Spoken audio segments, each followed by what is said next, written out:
দেখেছো বন্ধুরা, এখনও বাকি রয়েছে টুকটাক, ওই যে ওদিকে একখানা দেখেছো, তারপরে এই যে এদিকের দেখো, বুঝতে পারছো, এই যে টবের গায়ে আগাছাগুলো, তো এগুলো করে ফেলবো টুকটাক করে, সুন্দর করে ফেলবো এগুলো। আর এগুলোকে একটু ওদিকে সরাতে হবে, কারণ ওই জায়গাটা ফাঁকা হয়েছে, তো ওই টবটাকে সরালাম, তো এগুলোকে একটু এদিকে সরাবো পরে। আর এই যে এই গাছখানা, মেহগনি গাছখানা, এনাকেও একটা বড় টবের মধ্যে লাগাবো, লাগিয়ে তোমাদেরকে দেখাবো, বুঝেছো বন্ধুরা? আজ নয়, আর একদিন। ও আর একখানা যে ছিল, এই যে এনার পাশে যে আর একখানা জবা গাছ ছিল, দেখেছিলে না তোমরা ভাঙা টবে? এই যে এটা যে দেখলে তোমরা, এই যে এই গাছখানা, এটা কোথায় ছিল বলো তো? এটা ওই যে ওই জায়গাটাতে ছিল।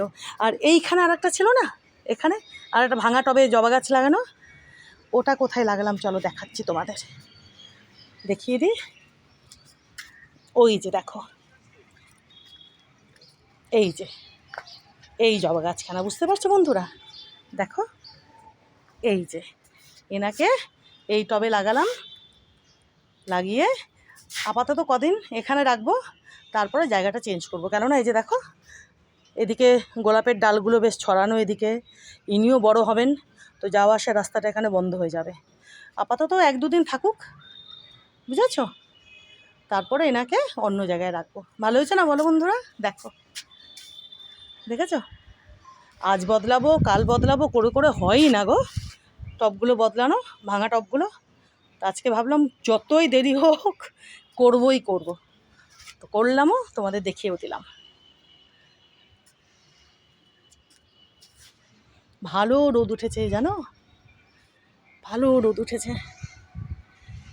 তো চলো বন্ধুরা, আর দেরি করব না, এখনও কিন্তু ওদিকের কয়েকটা গাছে জল দেওয়া বাকি আছে। নেরোবাবু আর জেমবাবু আরাম করে শুয়ে রয়েছেন। আর একটু এনাদেরকেও দেখিয়ে দিই বন্ধুরা, এই যে দেখো, এই যে দেখেছো, এই যে দেখো, সকালে এসেই মানে ছাদে এসে তোমাদেরকে যখন দেখালাম, তখন একটু ছোট ছিলেন এনারা, এখন একটু বড় হয়েছেন, আরও বড় হবেন এনারা, রোদটা বাড়ুক। কত কুড়ি দেখো বন্ধুরা, দেখেছো কত কুড়ি, দেখো কি ভালো লাগছে, দেখো। তো চলো বন্ধুরা, এবার আর কয়েকটা গাছে জল দিয়ে তারপরে ঘরে যাব, আমি নেরুবাবু জেমবাবু। বুঝতে পারছো, ক্রিম কালারের জবাখানা বড় হয়েছে, উনি কিন্তু আর একটু বড় হবেন, এখান থেকে বোঝা যাচ্ছে। চলো